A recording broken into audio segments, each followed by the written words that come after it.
기독교 역사에서는 7가지 치명적인 죄를 교만, 시기, 분노, 나태, 탐욕, 탐식, 정욕으로 가리키고 있습니다. 오늘은 그 중에서도 이 분노에 대해서 함께 나누려 합니다. 그런데 여러분, 우리는 이 분노와 죄악을 구별할 필요가 있습니다. 여러분, 분노의 감정 그 자체를 죄악으로는 정의할 수 없기 때문입니다. 왜냐하면 우리가 가지고 있는 그 분노 가운데서는 정의로운 분노도 있기 때문입니다. 그러나 여러분, 분명한 것은 그 분노가 다스려지지 못할 때에, 분노가 다스려지지 못하고 통제되지 못할 때에 그 분노는 죄악이 될 가능성이 언제든지 있다는 것입니다. 여러분, 오늘 본문에서는 이런 통제되지 않은 분노가 초래했던 범죄 사건이 기록되어 있습니다. 여러분, 가인은 왜 분노했습니까? 그리고 가인은 그 분노를 어떻게 극복해야만 했을까요? 여러분, 가인의 사건을 통해서 오늘 저와 여러분들의 날마다의 삶을 되돌아보며 우리는 왜 분노하고 있는지, 그리고 우리는 어떻게 그 분노의 유혹을 극복할 수 있는지에 대해서 함께 나누려고 합니다. 먼저 3절부터 5절까지를 보시면 가인은 자신의 소산인 곡식을 제물로 드렸고 아벨은 양의 첫 새끼와 그 기름으로 하나님께 제사를 드렸습니다. 그런데 4절 끝부분과 5절에 하나님께서 아벨과 그가 바친 제물을 받으셨으나 가인과 그가 바친 제물은 받지 않으셨다라고 합니다. 여러분, 아벨의 제물이 아니라 아벨과 그의 제물은 받으셨다고 나오고 가인의 제물이 아니라 가인과 그의 제물은 받지 않으셨다라고 말합니다. 그러니까 아벨은 양의 첫 새끼를 잡아서 피를 뿌려 드렸기 때문에 하느님이 받으셨고, 가인은 곡식을 드리며 아무 피도 뿌리지 않기 때문에 안 받으신 것이 아니라는 것입니다. 그런데 이것이 가인에게 분노의 원인이 되었습니다. 왜 하나님이 자기의 제사는 받지 않으시고 아벨의 제사만을 받으셨는지 그 이유를 가인이 알았다면 이렇게 분노하지 않았을 것입니다.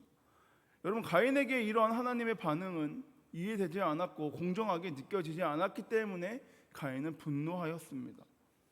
그럼 여러분, 우리 사람들은 언제 분노할까요? 공정한 대우를 받지 못했을 때 우리는 분노합니다. 또한 그것이 하나님과의 관계에서도 마찬가지로 나타나게 됩니다. 여러분, 때로는 하나님도 공정하지 못한다는 것을 느낄 때가 있습니다. 그리고 그때 하나님을 향해서 우리는 분노합니다. 특별히 의인이 고난을 당하고 악인이 잘 되는 것을 보게 되면 더욱더 분노합니다. 여러분, 5절에 가인이 몹시 분하여 안색이 변하니라고 말하고 있습니다. 너무 화가 나서 얼굴이 벌개지고 얼굴 표정이 굳어졌다라고 말하는 것입니다. 여러분, 이것은 하나님에 대한 분노의 표현이며 마음속에서 원망이 드러나고 있는 것입니다. 이렇게 되는 원인은 자기에게 있는데도 불구하고 자신의 잘못은 되돌아보지 않고 자신의 제사를 받아주지 않았던 그 하나님께로만 향해서 분노와 원망만을 나타내고 있다는 것입니다. 거기서 더 나아가 하나님께서 제사를 받아준 그 동생 아벨에 대한 질투심과 시기심으로 그의 마음은 더욱더 끌어오르기 시작합니다. 그렇게 불만이 가득 차서 분노하는 가인을 향해서 하나님께서는 엄중한 경고로 말씀하십니다. 우리 6절과 7절에 여호와께서 가인에게 이르시되 내가 분하여 함은 어찌 됨이며 안색이 변함은 어찌 됨이냐. 내가 선을 행하면 어찌 낯을 들지 못하겠느냐. 선을 행하지 아니하면 죄가 문에 엎드려 있느니라. 죄가 너를 원하나 너는 죄를 다스릴지니라 라고 하며 엄중하게 경고하십니다. 여러분, 가인이 분노를 폭발시키려고 하는 그 상황을 너무나도 잘 아시기에 하나님께서는 가인을 찾아오셔서 그의 마음을 절제하게 하시는 하나님의 경고이자 권고였습니다. 여러분, 그의 분노와 질투의 죄악이 더 커지게 되면 살인까지 이르게 될 것이라는 것을 잘 아시기에 죄의 분노를 다스리며 가라앉힐 것에 대한 하나님께서 명령하고 계신 것입니다. 하지만 여러분, 가인의 그 마음은 이미 불만에 가득 차서 분노로 끌어오르고 있었기에 동생에 대한 시기심과 질투심이 분노에서 변하기 시작합니다. 분노의 원인은 하나님으로부터 시작되었는데 그 분노는 지금 아벨로 향하고 있습니다. 그런데 가인은 아직 죄의 길에 완전히 들어선 것이 아니기에 가인에게는 아직 기회가 있습니다. 죄가 그의 문 앞에 와서 그를 삼키려 기회를 노리고 있기 때문에 분노를 다스리고 죄를 무찌를 수 있는 기회는 아직 가인에게 있었다는 것입니다. 그런데 여러분, 하나님의 엄중한 경고에도 불구하고 가인은 자신의 그 분노를 있는 그대로 다 폭발시켜 버리게 됩니다. 8절에 가인이 그 아우 아벨에게 말하고 그들이 들에 있을 때에 가인이 그 아우 아벨을 쳐 죽이니라. 여러분, 가인에게는 분명하게 분노를 다스리고 죄를 무찌를 수 있는 기회가 있었습니다. 그는 분명히 분노를 다스리고 죄를 짓지 않을 수 있었다는 것입니다. 그러나 죄가 자기 마음속으로 들어와서 자기를 지배하도록 마음의 문을 열어놨습니다. 그렇게 하기로 스스로 선택하였습니다. 그리고 그 결과 인류 최초의 살인자, 그것도 자기 동생을 죽인 사람이 되었습니다. 여러분, 8절에서 가인이 그 아우 아벨에게 말하고 라고 표현을 하고 있는데 다른 역본들을 보면은 우리가 들로 나가자라고 번역하고 있습니다. 여러분, 하나님의 경고를 받은 가인은 아벨에게 들로 나가자라고 말했다는 것입니다. 그러니까 이것은 그의 살인이 우발적인 충동에서 벌어진 것이 아니라 미리 생각하고 나아간 계획적인 범죄였다는 사실을 보여주는 증거입니다. 들로 나가자고 할 때 이미 살인하기로 가인이 마음 먹었다는 것입니다. 가인은 자신의 분노를 참지 못하고 감정대로 행동해버리는 죄에 빠져들게 되었습니다. 여러분, 어느 성질 급한 성도님께서 자신의 성질과 성격이 고민이라고 하면서 목사님께 상담을 요청하였습니다. 목사님, 저는 가끔 화가 폭발하게 되면 폭발합니다. 하지만 저는 뒤끝은 하나도 없습니다. 모두 금방 풀어버리고 마음에 담아두지 않습니다.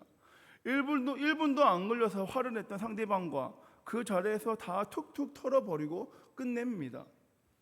그러자 목사님은 그 성도님에게 정중한 태도로 말했습니다. 성도님, 잘 알겠습니다. 그런데 총도 그렇습니다. 한 방만 쏘면 다 끝나고 뒤끝은 없습니다. 그러나 그 한 방의 결과는 참혹스럽습니다. 여러분, 이 사건은 가인이라는 한 개인이 아니라 저와 여러분 우리에게도 해당되는 문제입니다. 몇천 년 전에 일어나고 끝난 사건이 아니라 지금 이 시대에도 해당되는 문제입니다. 여러분, 우리가 예수님을 믿기 전에도 그랬지만 예수님을 믿고 난 후에도 이 분노의 문제, 성냄의 문제, 분을 절제하지 못하는 이 문제는 여전히도 우리 안에 남아서 우리는 그것과 씨름하며 살아갑니다. 여러분, 이 사건은 우리에게 중요한 교훈을 줍니다. 먼저 화가 날 때 그 분노를 폭발시키기 전에 내가 지금 왜 화를 내고 있는지 생각할 수만 있게 된다면 그 분노를 우리는 다스릴 수 있습니다. 여러분, 우리는 화가 날 때 일단 한 걸음 뒤로 물러서서 내가 지금 무엇 때문에 이렇게 화를 내고 있는지에 대해서 살펴보아야 합니다. 마땅히 화를 내야 하는 경우도 있고 절대 화를 내서는 안 되는 경우가 있습니다. 이것을 구별할 줄 아는 분별력이 우리에게 필요하다는 것입니다.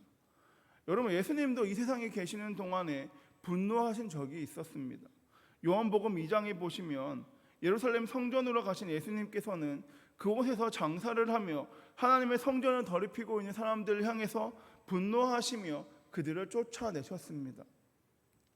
그런데 여러분, 예수님이 그렇게 대단한 분노를 표출하셨기도 하셨지만 그와는 아주 대조적으로 십자가에 달려섰을 때는 자신을 조롱하고 침뱉고 얼굴을 때리고 십자가에 못 박으며 자신을 죽이려고 했던 그 자들을 향해서는 오히려 기도하셨고 용서하셨습니다. 그럼 여러분, 우리는 대개 언제 분노하고 분개합니까? 여러분, 하나님의 영광이 땅에 떨어질 때는 별로 분노하지 않습니다. 그러나 우리 자신이 다른 사람들로부터 어려움을 당하고 억울함을 당하고 조롱을 당하고 따돌림을 당하고 손해를 볼 때 우리는 어떻습니까? 더욱더 분노합니다. 하나님의 영광이 땅에 떨어질 때는 그렇게 분노하지 않지만 내 마음이 상하고 기분 나쁠 때에는 더욱더 힘을 내서 분노합니다. 그래서 우리의 분노는 의로운 분노가 되지 못하는 것입니다. 화를 내고 분노를 폭발시킬 그 다음에 다시 돌이켜보면은 내가 그때 절제했더라면 훨씬 좋았을 것이라고 생각하며 후회하는 경우가 대부분이라는 것입니다. 바라기는 여러분, 영적인 분별력을 더욱더 기르기를 소망합니다. 그래야 지금 화를 내야 할 상황인지 아닌지를 더욱더 잘 판단하는 저와 여러분, 우리 모두가 되길 소망합니다. 여러분, 분노는 우리의 선택의 문제입니다.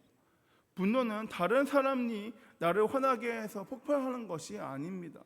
분노는 사실은 나 자신이 분노를 폭발시키기로 선택해서 폭발하는 것입니다. 똑같은 상황에서도 분노하지 않고 절제하는 사람들을 보면 우리는 더욱더 잘 알 수 있습니다. 여러분, 만약 이 분노의 시작이 다른 사람으로부터 시작되는 것이라면 분노할 수도 있습니다. 그런데 그때에도 절제하는 사람들이 있습니다. 여러분, 가인은 왜 화를 냈습니까? 죄를 다스리지 못하고 절제하지 못했기 때문에 결국 분노했다는 것입니다. 그럼 여러분, 우리는 왜 화를 내고 있습니까? 동일한 원인으로 우리가 죄를 다스리지 못하고 절제하지 못하기 때문입니다. 여러분, 우리 마음 가운데 분노와 이 화의 감정이 생기는 것은 어쩔 수 없습니다. 우리가 연약한 죄인된 인간이기 때문에 분노하는 감정을 버리고 비울 수는 없습니다. 문제는 그 감정이 일어날 때 그것이 구체적인 죄악으로 발전시키지 못하도록 우리가 미리 차단시켜야 한다는 것입니다. 에베소서 4장 26절과 27절에 분을 내어도 죄를 짓지 말며 해가 지나도록 분을 품지 말고 마귀에게 틈을 주지 말라라고 권면합니다.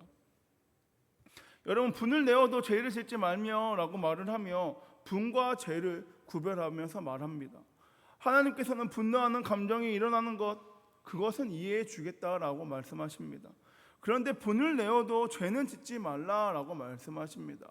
죄를 짓지 말며 그 다음에 계속해서 해가 질 때까지 분을 품지 말라라고 우리에게 말씀합니다. 여러분, 여기에서 가장 중요한 것이 절제입니다. 우리에게 분노하는 감정은 생길 수 있습니다. 그러나 그 순간에 중요한 것은 절제이며 통제입니다. 그런데 여기 문제는 우리의 힘으로는 절제와 통제가 안 된다는 것입니다. 연약한 죄인된 우리에게 절제와 통제가 안 되는 것은 어쩌면 자연스러운 일일 수 있습니다. 그런 여러분, 우리 너무나도 자연스러운 것이기에 그냥 그렇게 살아야 할까요? 우리가 분노의 죄에서 절제하고 통제할 수 있는 방법은 없을까요? 여러분, 에베소서 5장에서는 성령의 충만함을 받으라라고 말합니다. 성령 충만의 본질은 성령의 지배받는 삶을 살아라라는 것입니다.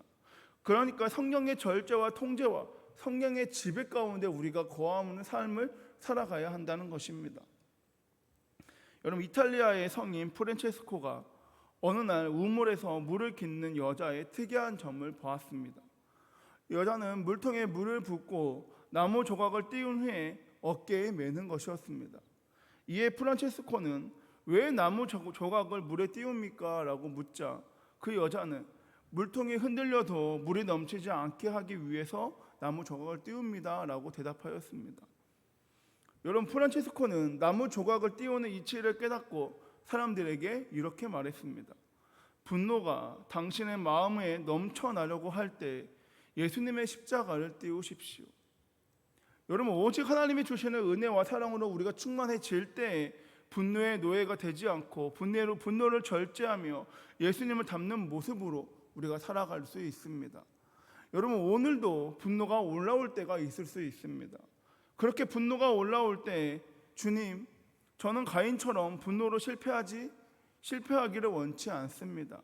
제 마음의 주인이 되어 주십시오 라는 기도를 통해서 승리하는 저와 여러분, 우리 한성 공동체 모두가 되길 소망합니다. 말씀을 정리하겠습니다. 여러분, 오직 우리가 구할 것은 성령 충만입니다. 성령으로 충만함을 받을 때 성령의 지배받는 삶을 살아가게 되면은 분노가 우리에게 생겨도 죄를 짓지 않고 그 분노로 인하여 마귀에게 틈을 주지 않을 수 있습니다. 그리고 그 성령 충만함으로 분노는 예수님의 십자가의 안에서 사라지고 소멸될 것을 믿습니다. 바라기는 여러분, 성령 충만을 구함으로 분노를 절제하고 통제하길 소망합니다.